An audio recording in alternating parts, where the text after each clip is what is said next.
ওই মক্কার কুরাইশরা যখন বিশ্বনবীকে যখন দিন হতেন বিশ্বনবীকে বিভিন্নভাবে গালিগালাজ করতেন, গাল মন্দ করতেন। নবীজিকে দিনের বেলা ওরা বিভিন্নভাবে খারাপ কথা বলতেন। নবীজি যখন দিনে নয় রাতের বেলায় যখন তাহাজ্জুদে কোরআন তেলাওয়াত করতেন, নবীজির কোরআন তেলাওয়াতের এমন একটা আকর্ষণ আল্লাহ রব্বুল আলামিন রেখেছিলেন। এই কোরআনের আকর্ষণে আবু জাহেল, উতবা, সাইবা, কাফের মুশরিকরা গভীর রাত্রে নবীজির ঘরের পাশে চুপে চুপে এসে কোরআন তেলাওয়াত শুনতেন, কিন্তু মানতেন না। সম্মানিত ভাই আমার, গভীর রাত্রে নবীজি যখন কোরআন তেলাওয়াত করতেন তখন কাফের মুশরিকরা চুপে চুপে শুনতেন। মোহাম্মদ, আব্দুল্লাহর ছেলে মোহাম্মদ এগুলো আবার কি পড়ে। এইভাবে যখন দিনের বেলা হতো ওই কাফের মুশরিক বেঈমানরা বিভিন্ন রকম করে বিশ্বনবী মুহাম্মদুর রাসূলুল্লাহ সাল্লাল্লাহু আলাইহি ওয়াসাল্লামের বিরুদ্ধে মিথ্যা অপবাদ রটাইতেন। প্রিয় ভাইরা আমার, ওই জামানায় হযরতে আম্মার রাদিয়াল্লাহু আনহু একজন যুবক ছিলেন, তখন ইসলাম গ্রহণ করেন নাই। এই আম্মার রাদিয়াল্লাহু আনহুকে মক্কার কুরাইশরা বললেন, আব্দুল্লাহর ছেলে মোহাম্মদ পাগল হয়ে গিয়েছে, আম্মার তুমি ওর কাছে যাবে না। এই কথা বলার পরে আমাদের আপনাদের ভিতরে অনেক সময় যদি কোনো বিষয় নিষিদ্ধ করা হয় সেই বিষয়টা কিন্তু আমাদের ভিতরে কৌতূহল বেশি সৃষ্টি হয় যে ওটা দেখবো করব, বলেন ঠিক কিনা? প্রিয় ভাইরা আমার, আম্মার রাদিয়াল্লাহু আনহুকে বলা হলো, আম্মার তুমি আব্দুল্লাহর ছেলে মোহাম্মদের কাছে যাবে না। তিনি বললেন, তার বুঝি জেনে ধরেছে, আমরা জেন ছাড়াইতে পারি, আমি যাব।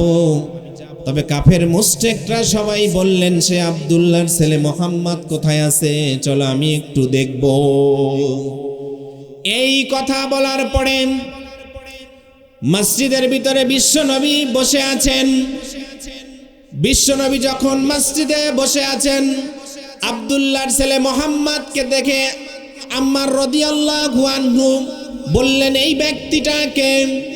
তখন বলার পরে যখন কাফের মুশরিকরা বললেন, এই ছেলে তো সেই ছেলে যেই ছেলেকে আমরা পাগল বলেছি। এবার নবীজির মুখের দিকে তাকিয়ে থেকে আম্মার রাদিয়াল্লাহু আনহু বললেন, যুবক তুমি টেনশন করো না, আমি জিন ছাড়াইতে পারি, এবং তোমার বুঝি জেনে ধরেছে, যত বড় জেন হোক না কেন আমি সেই জেন ছাড়িয়ে দেব। বিশ্বনবী চাতক পাখির মতো তাকিয়ে আছেন আম্মার রাদিয়াল্লাহু আনহুর মুখের দিকে তাকিয়ে, এবং যখন দ্বিতীয়বার বললেন, আপনি টেনশন করবেন না, আমি জিন ছাড়াইয়া দেব। এই কথা বলার পরে নবীজি খুতবা পড়া শুরু করলেন।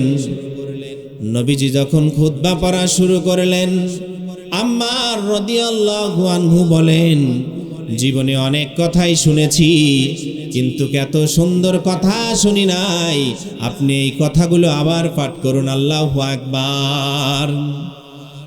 বিশ্বনবী যখন আবার খুতবা পাঠ করলেন, আম্মার রাদিয়াল্লাহু আনহু আসলেন জিন ছাড়াইতে নবীজির। কিন্তু দ্বিতীয়বার যখন আম্মার রাদিয়াল্লাহু আনহু খুতবাটা শুনলেন, শোনার পরে আম্মার বললেন, এই মুহাম্মাদই সত্যি কথা বলেছে। এই কথা বলে চিৎকার বলে কালেমা বলে মুসলমান হয়ে গেলেন, আল্লাহু আকবার। সম্মানিত উপস্থিতি, আসলেন বিশ্বনবীর জিন ছাড়াইতে, কি ছাড়াইতে, অথচ নিজেরই ঈমান নামক সম্পদ দান করে দিলেন কে? আম্মার রাদিয়াল্লাহু আনহু কি ছিলেন? খুব বিচক্ষণ ছিলেন, জ্ঞানীবান ছিলেন, তাই বোধহয় পেরেছে। প্রিয় ভাই আমার কথাটা আপনারা বুঝতেছেন? একজন নাস্তিক মাওলানা তাইজুল ইসলাম ফকরে বাঙ্গালকে প্রশ্ন করলেন, আচ্ছা নাস্তিক ভাই, আমরা তো নাস্তিক মানলাম, হুজুর আপনারা বলুন তো, আল্লাহ যে এই পৃথিবীতে একজন আছেন এটার অস্তিত্ব কি দিয়ে আপনি প্রমাণ করবেন? মাওলানা তাইজুল ইসলাম ফকরে বাঙ্গাল বললেন, ভাই এই আসমান খুঁটিবিহীন রেখেছেন কে? আল্লাহ।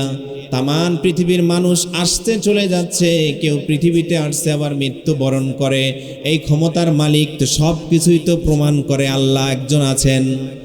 নাস্তিক এবার বলেন, নাস্তিক বলতেছে, ভাই আপনারা তো বিজ্ঞান পড়েন নাই, আর সেই জন্য আপনারা বোঝেন না যে আসমানের কিভাবে আল্লাহ রেখেছেন।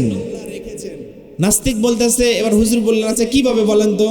নাস্তিক বলতেছে, যেটা ঊর্ধ্ব আকর্ষণ শক্তি সেটা আসমানকে ধরে রেখেছেন, নিম্ন আকর্ষণ শক্তি বিজ্ঞান বলে যে জমিনের দিকে রেখেছেন, নিচের দিকে, আর মধ্যাকর্ষণ শক্তি জমিনকে আসমানকে ধরে রেখেছেন। এটাকে নাস্তিকের যুক্তি।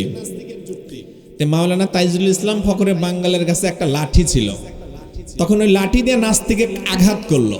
কি করলো? আঘাত। কয় হুজুর কথা বলবেন যুক্তি দিয়ে, আপনি আবার লাঠি দিয়ে আঘাত করলেন কেন? কয় আমি তো আঘাত করিনি আপনাকে, ওখানে লাঠির ঊর্ধ্ব আকর্ষণ আপনার গায়ে আঘাত করেছে। আল্লাহু আকবার। কারণ আপনি বলেছেন যে আসমান ঊর্ধ্ব আকর্ষণ ধরে রেখেছে, জমিন নিম্ন আকর্ষণ, আর মধ্য আকর্ষণ হচ্ছে কি জমিনকে রেখেছেন, এই আসমান মধ্যবর্তী রেখেছেন। তে আমার লাঠি আপনাকে ঊর্ধ্ব আকর্ষণ করে বাড়ি মেরেছে, আমি আপনাকে আঘাত করি নাই। প্রিয় ভাই আমার, বুঝতে হবে দুনিয়ার জমিনে আমি কোথায় কি করি সব কিছু বুঝতে হবে। আল্লাহ বলেন, আল্লাহ সূরা ফাজরের ভিতরে বলেন যে ওয়াজিয়া ইয়াউমা ইজিম বি জাহান্নাম, that day when hell will be presented, that day when hell will be presented, যেদিন জাহান্নামকে উপস্থিত করা হবে। ইয়াউমা ইজিং ইয়াতাযাক্কারুল ইনসান,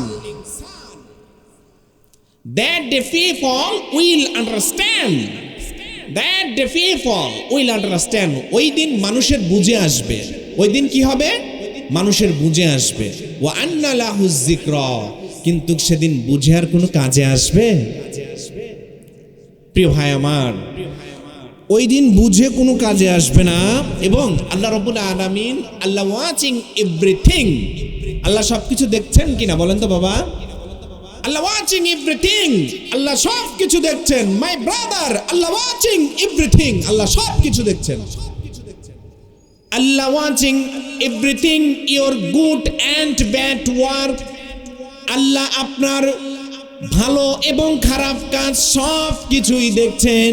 প্রিয় ভাইরা আমার, যদি আপনার সব কিছু আল্লাহ রব্বুল আলামিন দুনিয়ার জমিনে যদি আজকে একটা ভিডিও রেকর্ড করা হয়, 100 বছর পরে যদি সেটা রেখে দেওয়া যায় মেমোরির মাধ্যমে বা যে কোনো মাধ্যমে, আধুনিক যন্ত্রের মাধ্যমে, আমার আল্লাহ কি এরকম সব কিছু ভিডিও ফুটেজ করে রাখছেন না? অবশ্যই রাখছেন। কারণ এই রব আমাকে সৃষ্টি করেছে কে?